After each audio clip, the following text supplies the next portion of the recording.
বন্ধুরা, কেমন আছে সবাই? আশা করি সবাই খুব ভালো আছেন। সো এখন টাইমটা হচ্ছে শীত আসার আগে। রাশিয়াতে সব দিকে দেখতে পাচ্ছেন যে হলুদ হলুদ হয়ে গেছে। আর আমি এখানে ভরোনেজে আছি। ভরোনেজের এটা হচ্ছে পলিটেকনিক ইউনিভার্সিটি এর সামনে। আমি পাশ যাচ্ছিলাম, ভাবলাম যে একটু ঢুকে দেখে যাই, কারণ সচরাচর সব জায়গায় আসা হয় না। সো আজকে মেইনলি ভিডিওটা বানাচ্ছি হচ্ছে যারা ফেব্রুয়ারি ইনটেক অ্যাপ্লাই করতে চাচ্ছেন তাদের জন্য, কারণ ফেব্রুয়ারি ইনটেকের অলরেডি অ্যাপ্লাই শুরু হয়ে গেছে। বিভিন্ন ইউনিভার্সিটিতে এখন ফাইল নিতেছে এবং বিভিন্ন ইউনিভার্সিটিতে অলরেডি অ্যাডমিশন প্রসেস রানিং হয়ে গেছে। সো যারা অ্যাপ্লাই করতে চান তারা অবশ্যই এই মুহূর্তে অ্যাপ্লাই করতে পারেন। আর খুব দ্রুত আসা যাবে, কারণ হচ্ছে এবার হচ্ছে সেপ্টেম্বর ইনটেক খুব দ্রুত শেষ হয়েছে, কারণ লাস্ট মোমেন্টে একদম শেষ করে ফেলছে। আর এর আগে ছিল যে যারা আসতো তারা দেখা গেল এরকম ডিসেম্বর জানুয়ারি পর্যন্ত চলে যেত। সো এটা এবার তাড়াতাড়ি হয়ে গেছে। যারা এখন আসতেছেন তারা অ্যাপ্লাই করতে পারেন। সো এখন কথা হচ্ছে যারা মানে রাশিয়াতে আসতেছেন, কেন আসবেন এটা একটা ব্যাপার থাকে। কারণ হচ্ছে রাশিয়াতে কয়েকটা জিনিস লাগে না, সেটা হচ্ছে আইএলটিএস লাগে না। দ্বিতীয় কথা হচ্ছে বাজেট ফ্রেন্ডলি, কারণ মনে করেন একটা দেশে যাইতে গেলে অনেক টাকা দরকার আছে, এবং ইউরোপ কান্ট্রি বলেন বা নন নন সেনজেন কান্ট্রিগুলো বলেন, এখানে কিন্তু অনেক টাকার প্রয়োজন আছে। সো আপনারা কিন্তু এইটা তালিকা রাখতে পারেন যাদের মনে করেন আইএলটিএস দেওয়ার ইচ্ছা নাই, অথবা একটা ভিন্ন দেশে ঢুকতে চান, ঠিক আছে, যেখানে কস্টটা মোটামুটি কম আছে অন্যান্য দেশের তুলনায়, সেখানে আসতে পারেন।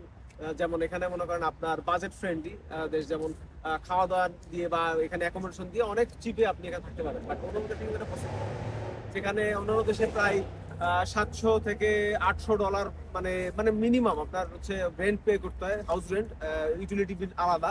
সেখানে এখানে মনে করেন আপনার 10 থেকে 15 হাজারের টাকায় আপনার মনে করেন ভিআইপিও আপনি ইয়ে নিতে পারবেন, কি বলে মানে হোস্টেল নিতে পারবেন, অথবা ভিআইপি অ্যাপার্টমেন্ট নিতে পারবেন। এরপরে আপনি মাস গেলে মনে করেন একদম ভালো খাইলে ধরেন ম্যাক্সিমাম 10,000 টাকার মতো আপনি এখানে স্পেন্ড করলেই পসিবল, ঠিক আছে। সো আমি তো অনেক কমে শেষ করতে পারি, যেটা যেহেতু ভরোনেজে আছি। মস্কোতে হয়তো একটু বেশি লাগবে, কারণ মস্কোটা একটু এক্সপেন্সিভ, যেমন সিমস লাইক রাশিয়ার যেহেতু এটা হৃৎপিণ্ড, এবং এখানে কিন্তু অনেক মানে কি বলে মানে ঢাকার মতো অবস্থা। সো এখানে টাকাটা বেশি লাগবে। এমনি নর্মালি যদি আপনি চান যে না আপনি ভরোনেজে আসবেন, অথবা রাইজেনে যাবেন, অথবা আপনি রস্টভ ডনে, বেলগোরদ, এইসব জায়গায় যেসব জায়গায় যাবেন, যেসব জায়গা কান্ট্রির মানে একটু একটু ধরেন এটাকে বলা যায় একটু রুরাল সাইড, তো এখানে আপনি কম কষ্ট সবকিছু করতে পারেন। বাট আপনি চান যে না ভালো স্টুডেন্ট যাবেন, তো সেক্ষেত্রে আপনি মস্কো যেতে পারেন, সেন্ট পিটার্সবার্গ যেতে পারেন। যদিও এটা এখন স্কলারশিপের ক্ষেত্রে বেশিরভাগ স্টুডেন্ট নিতেছে, মানে বাঙালি মোটামুটি সেলফ ফান্ডে মস্কো এবং সেন্ট পিটার্সবার্গে নিতেছে, ঠিক আছে। এটা বাংলাদেশের জন্য ব্যান করে দিচ্ছে।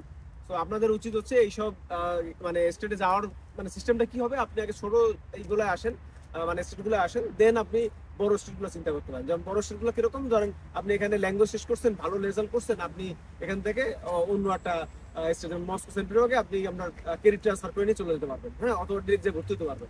এই সিস্টেমগুলো করতে পারবেন। সো যারা অ্যাপ্লাই করতে আগ্রহী তারা আমার হোয়াটসঅ্যাপ নাম্বারে নক করতে পারেন, শুধুমাত্র অ্যাডমিশন ফাইলের জন্য আর ফেব্রুয়ারি ইনটেকের জন্য। কিন্তু যদি আপনাদের এমনি কোশ্চেন থাকে তারা আমার কমেন্ট বক্সে কমেন্ট করতে পারেন, আমি রিপ্লাই দেওয়ার চেষ্টা করবো। সো ভালো থাকবেন, সুস্থ থাকবেন, দেখা হবে অন্য কোনো ভিডিওতে। সে পর্যন্ত আমার সাথে থাকুন, এক্সপ্লোর উইথ সিএম এর সাথে থাকুন। আল্লাহ হাফেজ।